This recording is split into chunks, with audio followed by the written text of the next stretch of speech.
Hey guys, and welcome to this Revelation chapter 12 video where I'm going to go over my thoughts of the sign in retrospect and looking forward.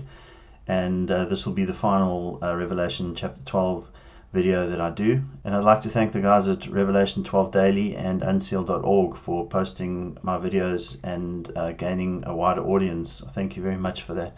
And I really appreciate everybody who's watched the videos and made kind comments and remains interested in the sign. So, Revelation chapter 12, circumspect of Venus. I think Venus holds the clue to the whole story. In Revelation 1:8, Jesus says, I am Alpha and Omega, the beginning and the ending. And in Revelation 22:16, he says, I am the root and the offspring of David and the bright and morning star. Actually, in Revelation, he says, I am Alpha and Omega four different times. So, looking at the behavior of the sign, looking back at how it behaved. The birth of the man-child happened before the sign as it is described in Revelation 12. On September the 9th, Jupiter had been birthed already. This was an indicator that the sign was a snapshot in time of a story being told in the heavens, which began before the sign and would subsequently continue after the sign. So God is telling us things in the heavens, and probably has been for the last 2,000 years, but nobody's really paid close attention. The sign didn't happen on a feast day. The sign was happening the day after Yom Teruah. God, in his incredible accuracy, would not have done this unless it was to indicate to us that the rapture was not going to happen on a feast day. The sign was placed at a time when those who look closely towards the Feast of Israel would have recognized the extremely close coincidence between the sign and a feast day, and so associate Virgo with the woman, Israel, and Jupiter with the birth of Christ. The timing of the sign was the bait for the fish who were looking in the right area for the food. So, my opinion about the calendars being out of kilter and having missed a leap year and all these kinds of things, I don't subscribe to that. And the reason why is because I believe that God is sovereign in all things, and that includes the calendar. He determined when the Julian calendar went to the Gregorian calendar. He determines exactly when the Hebrew calendar happened. We know that the Hebrew calendar was accurate because the blood moons fell exactly on Sukkot and on Passover in 2014 and 2015. So I find it very difficult to subscribe to the idea that very suddenly the calendars would be out of kilter. And also because we saw the sign was not on a feast day, I think that was an indication that the rapture of the church was not going to happen on the feast day. So it was still very close to the feast day to make sure that we would recognize it as being closely associated with the calendar of God. But and it was a deliberate timing for us to know that the rapture of the church was not going to happen on a feast day. And I, like everybody else, of course, as you may know, watching the videos, automatically came to the conclusion that it must be on a subsequent feast day after the sign. So that's what has happened, and that's what everybody has thought. But the fact is, the Revelation chapter 12 sign, I believe, is 100% legitimate, and it started off as being a sign in the heavens, and we know that that sign in the heavens was post the birth of Jupiter. So the Jupiter had been born already. So I believe that God is saying to us, keep looking to the heavens. Look at what's happening in the heavens, because that is what's going to tell us when the rapture of the church is, and nothing else. So what does this mean for us to keep focused on the heavens? That's where God is telling us the story.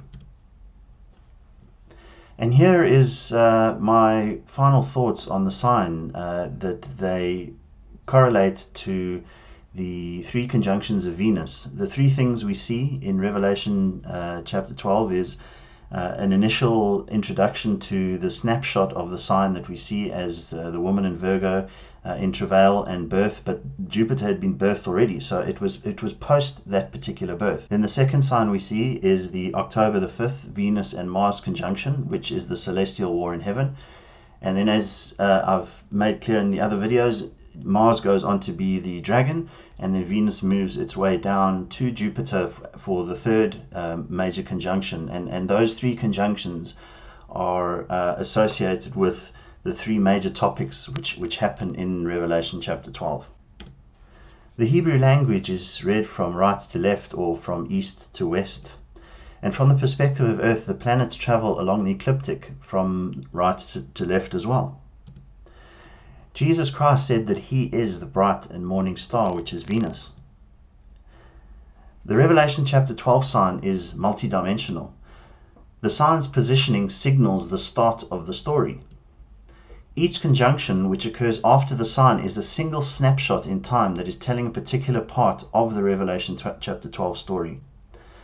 And although each snapshot is a prerequisite to understand and interpret the following section of the story, each snapshot should be considered separate from one another, each with its own binding interpretation. For instance, Jupiter, being birthed out of Virgo on the 9th of September, was separate from the 23rd of September sign. So this should not mean that the sign is when the church would be birthed. And obviously, hindsight is 20/20 vision, that we can see this now. It's merely telling us that the birth is about to happen and will be fulfilled at another, equally applicable sign in the heavens, which is separate to the sign, yet mutually inclusive. It's telling us a spiritual, literal, and a physical story in separate, yet connected sections. So looking at the bright and morning star, which is Venus, Jesus Christ is what binds this all together. He's what we should look at. And I think that this is what draws the whole picture into one perfect story. Venus is the only planetary body which is involved in all three sections of the sign, as I'm about to go through. On September 23rd, Revelation 12 sign was the first snapshot. Israel is about to go into travail, and the church is about to be raptured.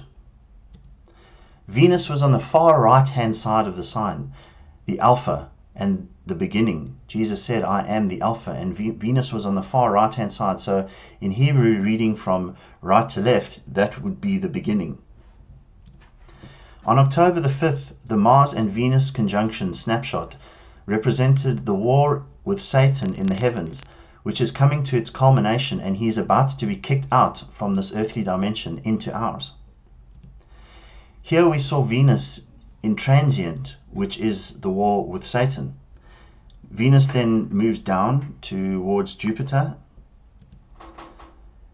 and on November the 12th we see a Jupiter-Venus conjunction where the head, being Venus, and the body, being Jupiter, meet together. And then Venus now exits on the far left-hand side of Virgo, the Omega and the end. So Venus is what holds the whole picture together. Venus was at the beginning at the Revelation chapter 12 sign, and now we see as the Jupiter and Venus are about to exit Virgo and go into Libra.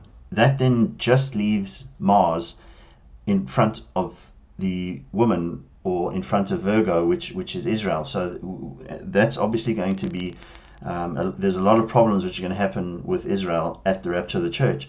So once Venus and Jupiter are out of Virgo, if the rapture hasn't happened at that time, then as far as my opinion is concerned, is that the Revelation 12 sign was not legitimate, because the sign occurs in the woman, which we know is Virgo. So if all the planets have moved out of Virgo and nothing has happened, then I can't reconcile the fact that Revelation chapter 12 was legitimate. And I don't believe that. I do believe that it is legitimate. So I believe that this conjunction with Venus and Jupiter is the final conjunction which brings the rapture of the church, and it fits perfectly chronologically with what we see happening in the heavens as well.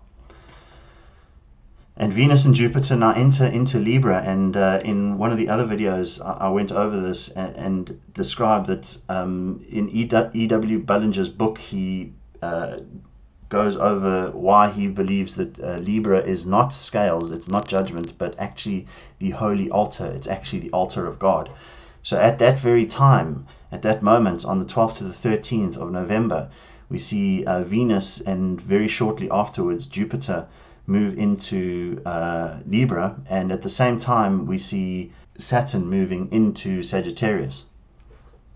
So looking at the sign and the movements of the bodies in the heaven one more time, on September the 23rd, Venus was on the far right hand side, which was the alpha, or the beginning, as far as all of the planets' positionings were concerned. And the moon was actually in Libra, so the moon wasn't in Virgo itself, which is another indicator that the sign wasn't actually pointing towards the woman or the birth of the church on that day. And here we see that Jupiter was already out of the womb of Virgo, which happened on September the 9th. So this is the first snapshot in time.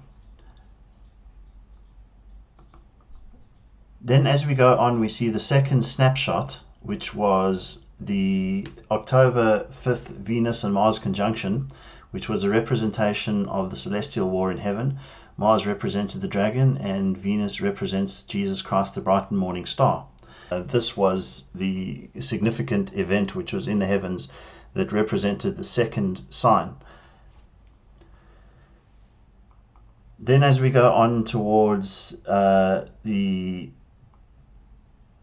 November the 12th to the 13th, this is the final Venus and Jupiter conjunction. So in all three instances of these cases, Venus is involved. And from the beginning of the Revelation chapter 12 sign on the 23rd of September until this date, which is the 12th to the 13th of November, there were three conjunctions, and Venus was involved in all of those three conjunctions. Now we see Venus conjunct with Jupiter right on the border of Libra, and this is when we see the moon actually in Virgo.